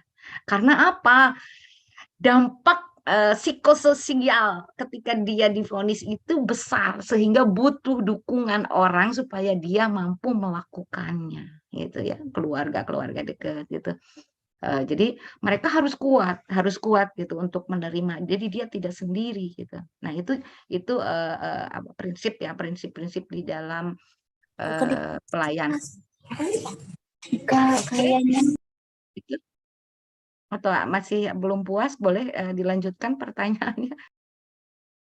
Oke, baik. Terima kasih jawaban dari Ibu Ayi ya. Jadi perlu digarisbawahi langkah awal dan pendekatan awal untuk memberikan penyuluhan sosial kepada orang-orang itu menghilangkan mitos-mitos yang terkait dengan HIV/AIDS dan memberikan informasi yang tepat nih kepada seluruh masyarakat terkait dengan HIV/AIDS tersebut. Semoga jawaban dari Ibu Ayi dapat menjawab pertanyaan ya dari Ibu Ika Yudia Pratiwi tadi. Oke, Ibu Ayi ini sangat luar biasa sekali antusias dari Bapak Ibu yang berada di ruang Zoom ini, dan masih ada pertanyaan kembali di ruang Zoom ini. Mohon izin saya bacakan ya, Ibu Ayi. Pertanyaan berikutnya dari Bapak Bambang Budiarto. Izin tanya Ibu, apa saja penghambat sosialisasi lingkungan masyarakat terhadap penderita HIV/AIDS? Terima kasih, mungkin bisa dijawab oleh Ibu Ayi. Jawabannya Ansor juga tahu. Ya, itulah hambatannya karena mitos di masyarakat itu sudah diyakini dianggap benar ya. Gitu. Jadi sama ya Pak Bambang. Jadi kenapa sosialisasi HIV mungkin sulit untuk dilakukan karena mitos terlalu kuat. Tapi bukan berarti kita harus berhenti di situ. Justru yang harus dihilangkan adalah mitosnya dulu. Jadi dasar-dasar karena ilmu tentang HIV itu sebenarnya tidak banyak, ya, tidak banyak terkait dengan medis itu tidak banyak, Pak. Bagaimana cara penularannya, bagaimana cara penyembuhannya, gitu kan? Nah di sini di dalam informasi terkait dengan penularan ini yang banyak salah. Jadi mitos yang diyakini, mitos itu adalah sesuatu hal yang diyakini oleh masyarakat padahal tidak benar gitu ya, sesuatu yang tidak benar tapi diyakini oleh masyarakat. Nah, ini yang harus diluruskan supaya apa? Kalau sudah lurus ya, kalau sudah lurus mereka tidak tidak akan lagi mendiskriminasi. Kan sekarang mendiskriminasi itu karena dia yakin mudah menularnya, takut dia menular seperti itu ya.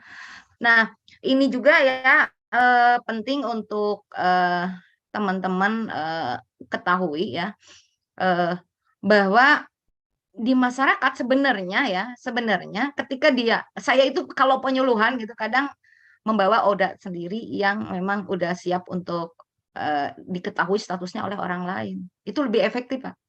Lebih efektif. Jadi dia tuh tahu, ini loh ODA itu sama aja dengan kita, tidak ada apa-apanya gitu. Maksudnya tidak mengerikan gitu ya. Tidak mengerikan, kan saya juga pernah tuh kalau ngajar HIV itu nanya ke mahasiswa. Menurut kamu sosok orang HIV itu seperti apa gitu. Ada yang bilang loyo matanya, terus pucat gitu. Kesannya udah mau mati aja gitu. Itu mahasiswa loh. Nah, di akhir saya balik nanya lagi. Nah, setelah mereka dipertemukan oleh saya dengan Oda itu sama aja dengan kita gitu. Bahkan Bapak Ibu bisa melihat gitu ya. Oda di internet ya siapa? Lihat aja kegiatan IPI, Ikatan Positif Indonesia itu kan semuanya orang HIV. Itu seperti itu. Mereka produktif, mereka kreatif gitu. Tidak ada unsur-unsur seperti itu. Nah, kalau saya biasanya gitu. Untuk menghilangkan stigma dan diskriminatif itu saya mendatangkan ODA. Ke mahasiswa juga saya perkenalkan ODA. Membusa saya pertemuan puluhan kali itu kalah efektif dengan mereka langsung ketemu ODA. Ini loh ODA gitu. Nah, seperti itu ya. Mungkin oleh Pak Bambang bisa ditiru ya. Cuman fokus ketika kita untuk sosialisasi di masyarakat adalah menghilangkan mitos. Itu aja. Ya. Oh, oke. Satu lagi Ansor. Nah, terkait dengan pengetahuan HIV ya, pengetahuan HIV ini ada pengalaman saya. Kalau ada beberapa reaksi dari Oda ya, ketika dia mengetahui HIV dengan benar, ketika divonis itu akan berdampak pada perubahan emosional ya, psikis itu yang berbeda dengan orang yang tidak tahu sama sekali. Jadi tingkatannya begini, tahu dengan benar, tahu sedikit dan banyak salah, dan tidak tahu sama sekali ya. Untuk orang yang tahu dengan benar itu tidak akan terlalu buruk ya reaksi emosionalnya. Tapi untuk orang yang taunya sedikit dan salah, itu reaksinya yang luar biasa. Buruk sekali. Nah, satu lagi, orang yang tidak tahu apa-apa sih HIV itu tidak akan ada reaksi justru. Jadi saya pernah gitu ya, ini ibu anaknya penyakit apa? Kata dokter apa ya, HIV gitu. Dia lah santai aja gitu. Santai aja gitu. Tidak stres sama sekali. Nah, makanya ketika contoh, anak terinfeksi HIV, anak itu tidak tahu HIV itu apa gitu. Jadi jangan digambarkan anak itu akan down gitu, yang seperti saya sampaikan tadi ya, yang tahapan kedukaan. Dia tidak akan dulu dianggapnya mungkin sama aja dengan penyakit flu biasa gitu kan. Karena kan gejalanya itu ada yang diare terus-terusan. Nah, dianggapnya ya dia kena virus diare gitu, seperti itu. Kalau yang tidak tahu sama sekali. Tapi kalau orang yang tahu sedikit dan banyak salah ya, yang terkena mitos itu reaksinya sangat besar ya, sangat besar. Nah, untuk yang tahu dengan benar, reaksinya pasti ada karena dia tahu tidak ada obatnya. Tapi itu akan lebih baik daripada orang yang taunya sedikit dan salah gitu. Nah, sebagian besar di Indonesia itu taunya sedikit dan banyak salahnya. Nah, itu masalahnya. Makanya stigma dan diskriminatifnya tinggi. Nah, dimulai dari teman-teman di sini ini, aduh alhamdulillah hampir 300 orang ya. Pahami dengan benar ya, hindari mitos-mitos itu, hilangkan, cari informasi yang benar terkait dengan HIV. Dengan 300 orang tidak menstigma dan mendiskriminasi, itu udah alhamdulillah untuk saya. Ya, oke. Baik, terima kasih jawaban dari Ibu Ayi. Wah, sangat kompleks sekali ya jawabannya, lengkap ditambah pengalaman dari Ibu Ayi juga gitu. Berarti perlu digarisbawahi bahwasanya penghambat yang paling utama yaitu mitos ya, dan stigma-stigma negatif dari masyarakat. Dan yang paling efektif ketika melakukan penyuluhan yaitu membawa ODA itu sendiri ketika penyuluhan sesuai yang dikatakan oleh Ibu Ayi menurut pengalamannya gitu. Baik, terima kasih Ibu Ayi. Semoga Pak Bambang juga dapat menerima ya jawaban dari Ibu Ayi terkait dengan pertanyaannya tadi. Oke, baik. Lanjut ke pertanyaan berikutnya di chat Zoom. Ini dari Ibu Riawati. Nah, tadi dibilang penularan bisa lewat darah. Kalau ODA yang sedang ada luka, tidak open status, sedangkan dia berkeliaran misalnya ke pasar, itu kan berbahaya untuk pengunjung pasar lainnya apabila ada pengunjung pasar yang sedang ada luka juga. Gitu. Mungkin maksud dari Ibu Ria ini, antisipasinya seperti apa gitu Ibu Ayi terkait dengan hal ini gitu. Jadi pikirannya, jadi udah nggak boleh ke pasar gitu. Ya, jadi gini, jangankan udah ada orang dewasa ya, anak juga biasanya mereka itu dibekali kemampuan, keterampilan di dalam merawat diri ya. Jadi ibu jangan khawatir.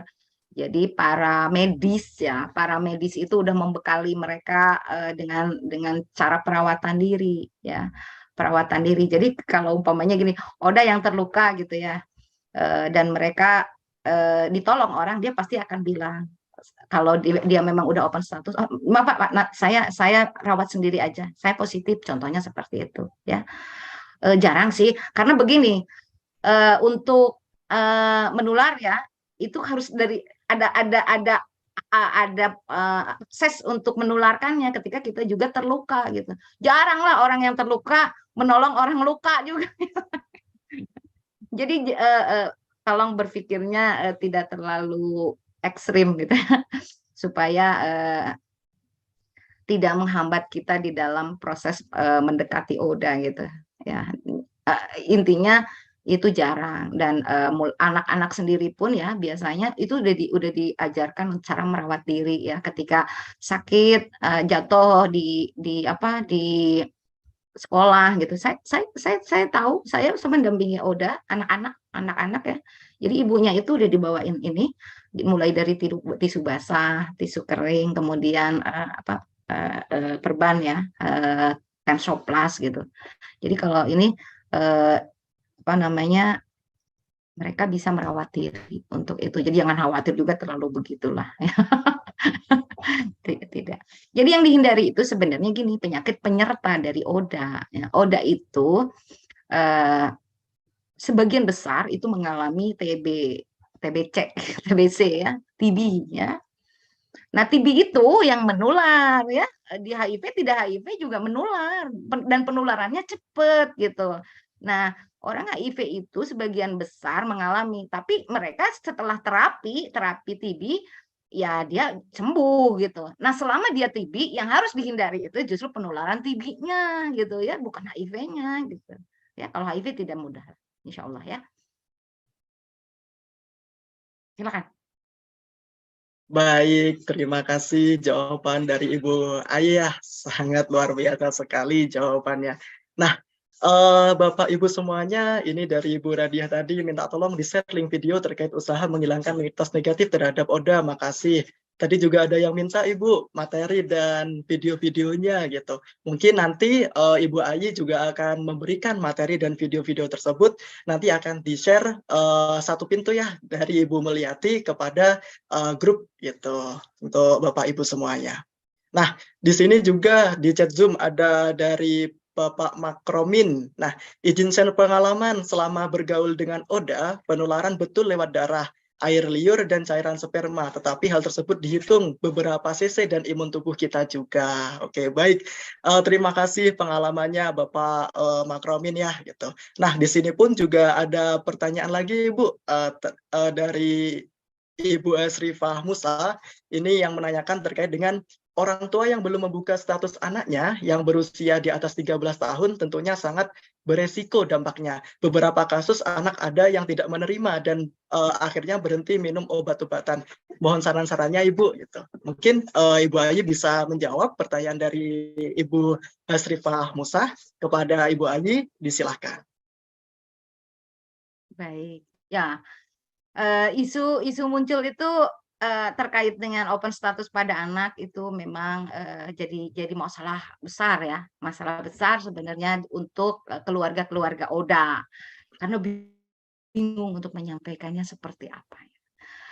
Tahun lalu saya melakukan pengabdian masyarakat dan membuat modul terkait dengan bagaimana komunikasi yang efektif membuka status anak dengan HIV. Jadi bisa disampaikan di pertemuan berikutnya.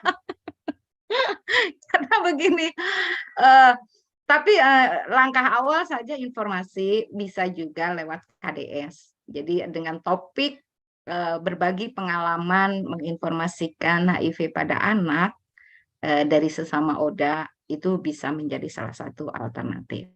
Tapi kalau saya harus menyampaikan bagaimana komunikasi yang efektif terhadap anak terkait dengan menginformasikan status itu mungkin butuh 1 jam ya jawabannya gitu ya. Nah, cuman di sini betul pengalaman teman-teman di Yayasan Lentera ya. Saya bahkan dapat ilmu baru tuh di Yayasan Lentera. Jadi efektifnya obat itu manakala anak-anak happy, ya, happy. Jadi ada anak umpamanya usianya sudah ingin tahu bahwa dia terinfeksi HIV atau dia bahkan kalau di Yayasan Lentera itu dia ingin tahu bapak dia tuh siapa karena kebetulan di sana itu tidak status orang tuanya tidak diketahui bahkan juga sudah tidak ada. Kenapa saya terinfeksi HIV? Nah, itu memang sulit untuk disampaikan karena anak belum tentu bisa siap untuk menerimanya. Akhirnya belum diberikan jawaban, mencari momen yang tepat ya. Nah, waktu itu pengalamannya begini. Dia bertanya, Bapak kenapa saya minum obat terus? Kemudian saya tahu saya HIV, Bapak saya siapa gitu. Itu pertanyaan yang panjang dan akan berdampak buruk kalau pada saat emosi dia belum stabil disampaikan informasi ya. Nah, tugas dia itu adalah sholat dan minum obat waktu itu ya. Udah waktunya sholat gitu kan. Udah kamu sholat sana, minum obat. Nanti nggak usah nanya-nanya kayak gitu contohnya. Nah, dia karena tidak puas dengan pertanyaan itu, karena tidak dijawab, akhirnya dia bilang gini, saya minum obat atau sholat gitu, pilih salah satu gitu. Saya nggak mau melakukan dua-duanya karena Bapak tidak menjawab gitu. Nah, akhirnya karena terapi itu memang salah satu cara untuk meredam virus ya, terus juga masih anak-anak, akhirnya dibilang ya udah sana minum obat aja, nggak usah sholat, nah gitu ya. Nah dengan asumsi dengan minum obat virusnya tetap terhambat gitu kan. Nah ternyata setelah 2 minggu dia meninggal. Karena apa? Meskipun terus-terusan minum terapi obat, ketika anak tidak bahagia, obat itu tidak efektif untuk menurunkan reaktif dari virus. Gitu. Makanya benar, hati-hati, tidak mudah untuk menginformasi pada anak. Tapi di sini ada cara komunikasi yang efektif dan itu butuh waktu yang panjang ya. Jadi Bapak siapa yang tadi yang bertanya? Jadi mudah-mudahan nanti ada ada waktu di mana saya bisa menginformasikan terkait dengan bagaimana komunikasi efektif dengan anak untuk membuka statusnya. Nah, tapi jawaban saat ini adalah Ibu bisa membuka forum diskusi dengan KDS, bagaimana pengalaman mereka dalam membuka status, dan itu bisa menjadi gambaran untuk orang tua yang lainnya. Ya, gitu. Ya, oke.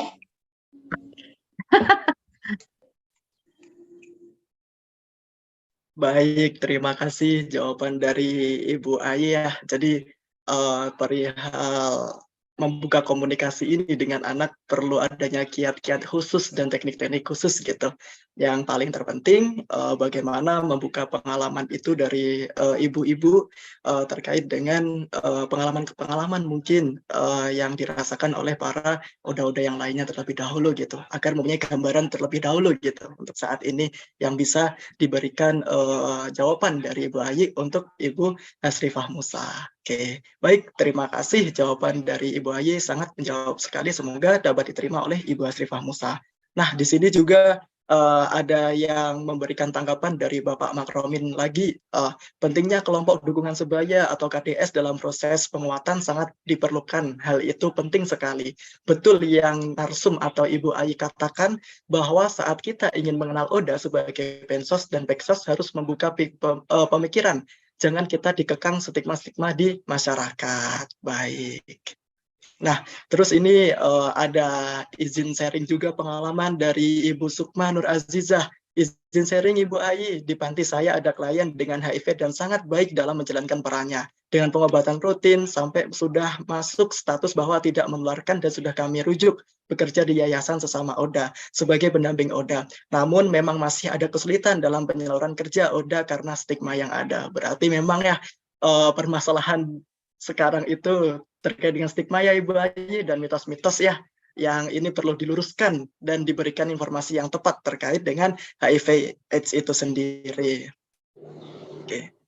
Nah, berikutnya di sini ada pertanyaan lagi Bu yang masuk karena ini sangat antusias sekali ya Bapak Ibu yang hadir di ruang Zoom ini. Saya bacakan dari Dinsos Indramayu atas nama Bapak Gilang Yudi Pratama. Izin bertanya Ibu, pernah mendapatkan kasus Oda yang sudah usia sekolah. Dampaknya terhadap Oda luar biasa sampai dikeluarkan dari sekolah.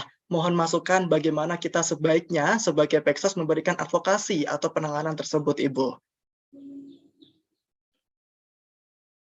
Mungkin Ya. dari Ibu Ayi langsung bisa dijawab. Saya punya pengalaman juga soal ini. Bahkan saya juga ikut membantu mengadvokasi ketika anak-anak Yayasan Lentera yang ditolak dikeluarkan sekolah. Jadi kadang setahun itu sampai pindah 3 kali sekolah. Bahkan juga anak-anak itu 1 tahun tidak sekolah karena tidak ada sekolah yang menerima. Jadi Bapak harus tahu juga terkait dengan kebijakan. Jadi anak-anak HIV itu memiliki kemampuan intelektual yang sama dengan anak-anak lainnya yang tidak HIV ya. Bukan istilah normal, karena anak HIV itu normal, cuman hidupnya ada di dalam tubuhnya ada virus. Jadi istilah bukan anak HIV dengan anak yang normal. Anak HIV itu anak yang normal. Jadi membedakannya adalah anak HIV dengan anak yang di dalam tubuhnya tidak ada virusnya, gitu ya, virus HIV. itu memiliki kemampuan yang sama ya, kecuali kalau dia disabilitas, itu beda, dia tidak punya kemampuan yang sama dengan anak-anak yang tidak disabilitas ya. Jadi kalau anak-anak HIV itu sama, selama dia memiliki kemampuan mengikuti pendidikan yang sama dengan anak-anak yang tidak terinfeksi, tidak ada larangan anak tidak boleh sekolah. Bapak bisa belajar mempelajari tentang kebijakan pendidikan. Pertama, pendidikan itu wajib bagi semua anak, tidak terkecuali HIV, Pak. Itu 12 tahun. Kemudian tidak ada ketentuan sekolah menolak anak HIV. Jadi Bapak kalau memang mau mengadvokasi, advokasi ke sekolahnya. Gitu ya, seperti itu ya. Jadi wajib belajar itu, dan Bapak boleh umpamanya dibawa ke ranah apalah, ranah hukum gitu, sebagai edukasi, sebagai shock terapi gitu, boleh. Boleh kalau memang dia begitu benar-benar ngotot gitu ya untuk menolak. Nah, cuman di sini gitu dilema dari pendamping dan orang tua ketika anak diinfokan bahwa dia HIV contohnya dari awal gitu, itu ini juga memang mungkin strategi. Kalau saya biasanya gini, sebelum anak-anak itu mengalami gangguan di dalam pendidikan, contohnya karena dia sakit harus terapi dan sebagainya, di awal tidak perlu menyampaikan statusnya ya selama tidak mengganggu. Tapi ketika sudah ada proses ini baru diinfokan. Setelah pihak sekolah mengetahui kemampuan anak, setelah tumbuh rasa sayang dan rasa memiliki dari pihak sekolah terhadap anak, gitu Pak. Jadi kalau di awal kan dia belum mengenal, belum juga merasa memiliki, biasanya suka langsung total gitu ya. Tapi kalau udah dia tahu dia udah sebagai siswa itu dalam kurun waktu sekian waktu, kemudian itu akan muncul rasa memiliki dan kelompok-kelompok orang yang mendukung dia untuk bisa tetap belajar di sana gitu ya. Jadi bukan strategi negatif sih kalau menurut saya, karena itu pengalaman. Kalau menurut saya karena itu pengalaman. Bahkan banyak anak-anak HIV di tempat saya ya, pendampingan saya itu dapat dia juara futsal, dia panjat tebing, juara menggambar, membesarkan nama sekolah gitu, nama daerahnya, selama dia diberikan kesempatan. Mereka hanya butuh kesempatan, itu aja ya. Dan tidak perlu untuk di kayak sekolah inklusi gitu. Kalau ada sekolah inklusi itu hanya untuk anak-anak yang memiliki tingkat kemampuan belajar yang tidak sama. Kalau anak HIV mah sama, selama dia hanya HIV gitu ya, tidak juga disabilitas. Tapi banyak juga selain dia HIV, dia juga disabilitas. Nah, kita bisa memakluminya dari kedisabilitasannya gitu ya. Karena keseringan lama ada juga anak-anak yang bawaan lahir ya, seperti gangguan pendengaran gitu ya, gangguan penglihatan, dan dia HIV. Nah, itu masuknya kan ganda ya. Nah, itu berbeda dengan anak-anak HIV yang secara umum ya. Jadi kita juga harus mengetahui dulu anak ini hanya HIV, di dalam tubuhnya hanya HIV aja, atau dia juga mengalami kecacatan yang lain. Contohnya retardasi mental gitu.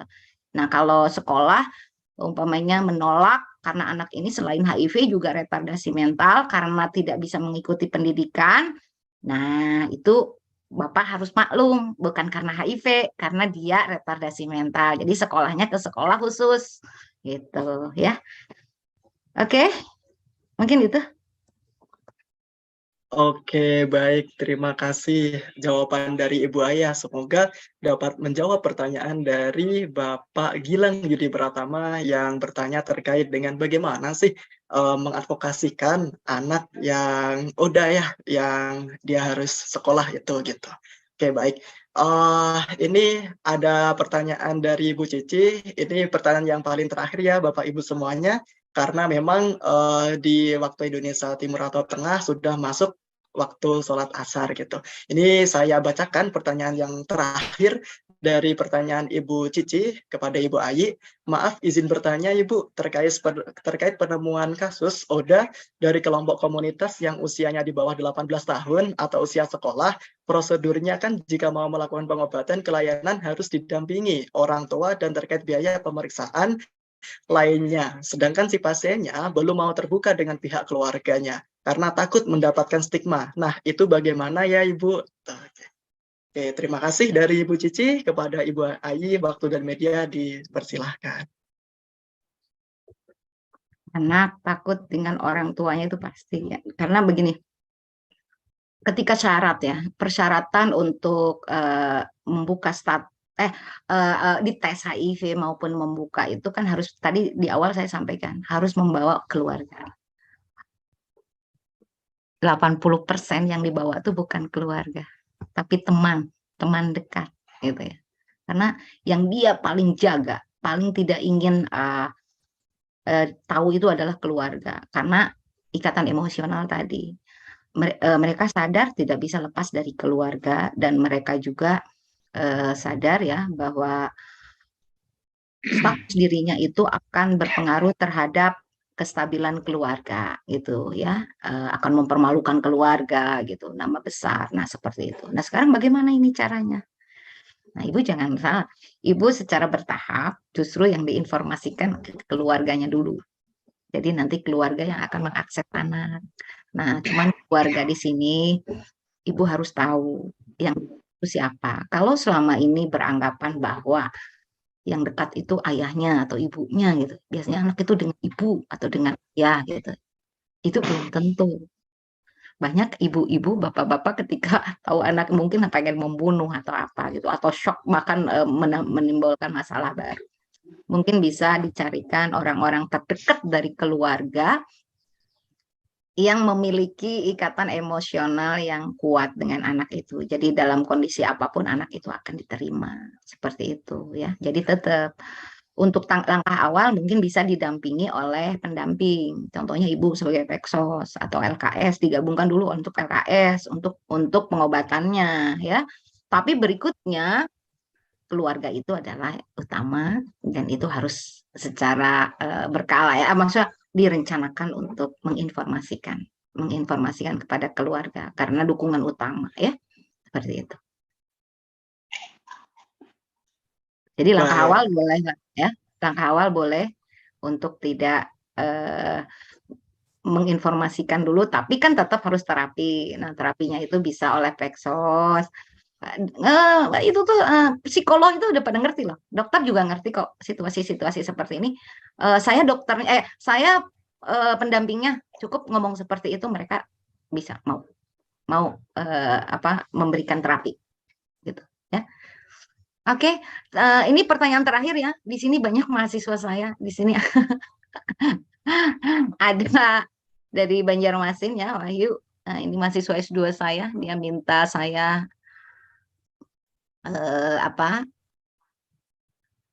terkait dengan modul itu ya, komunikasi efektif. Ini Wahyu, ini Ibu untuk Haki ya, Haki bikin prototype nanti untuk Wahyu bisa nanti Ibu kasih. Terus ini mahasiswa saya yang lain juga.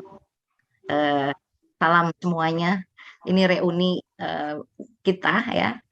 Mudah-mudahan ilmu yang saya berikan bisa menjadi bekal dan bermanfaat untuk kita semua maupun Oda ya, dan membawakan keberkahan, ya, memberikan berkah untuk pekerjaan maupun hidup kita. Salam sehat selalu. Assalamualaikum warahmatullahi wabarakatuh. Waalaikumsalam warahmatullahi wabarakatuh. Sami-sami. Terima Teh. Hai. Ibu Ayi. Hai, ada Mbak Endang ya. Tentang HIV. Boleh. Baik, terima kasih ya kami sampaikan kepada Ibu Ayi dan terutama Bapak Ibu yang sudah hadir di ruang Zoom ini sangat antusiasnya luar biasa sekali perihal materi, perihal bahan-bahan apa saja tadi yang sudah disampaikan kepada Ibu Ayi. Nanti insya Allah akan di-share kepada Ibu Ayi melalui satu pintu, kepada Ibu Mulyati nanti di-share ke grup gitu ya Bapak Ibu semuanya gitu. Oke, karena tadi Ibu Ayi sudah memberikan closing statement dan sudah ditutup juga kepada Ibu Ayi tadi, mohon izin saya bacakan terkait dengan kesimpulan Sekolah Inovasi Texas series ke-60 pada siang hari ini. Jadi kesimpulannya, HIV/AIDS merupakan tantangan yang sangat luar biasa. Virus ini memang tidak ada obatnya dan hanya hidup dalam tubuh manusia. Diagnosis virus ini terhadap seseorang akan mengakibatkan masalah sosial yang sangat kompleks. Dukungan psikososial bagi orang HIV/AIDS merupakan bantuan terhadap ODA yang memperhatikan hubungan dinamis yang terjadi secara terus-menerus dan saling mempengaruhi fungsi psikologisnya dan juga lingkungan ODA tersebut. Oke, baik.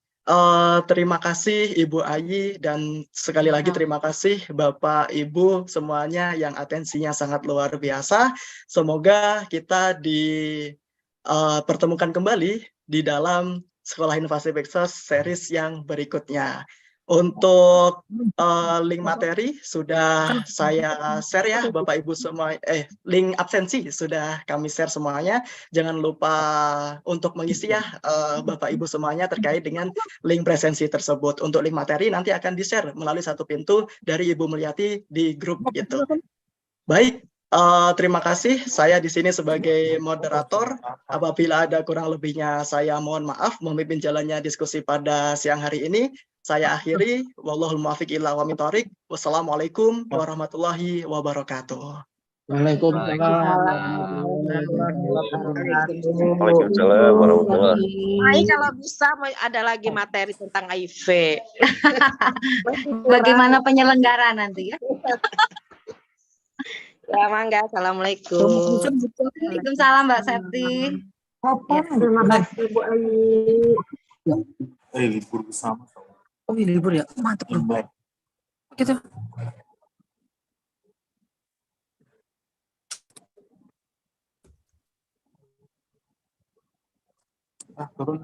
Lu mau kemana buru-buru lu? Ngapain? Oh, Pak Suli. Pak Suli apa kabar? Satu naon Bu Ayi. Belum mute lah.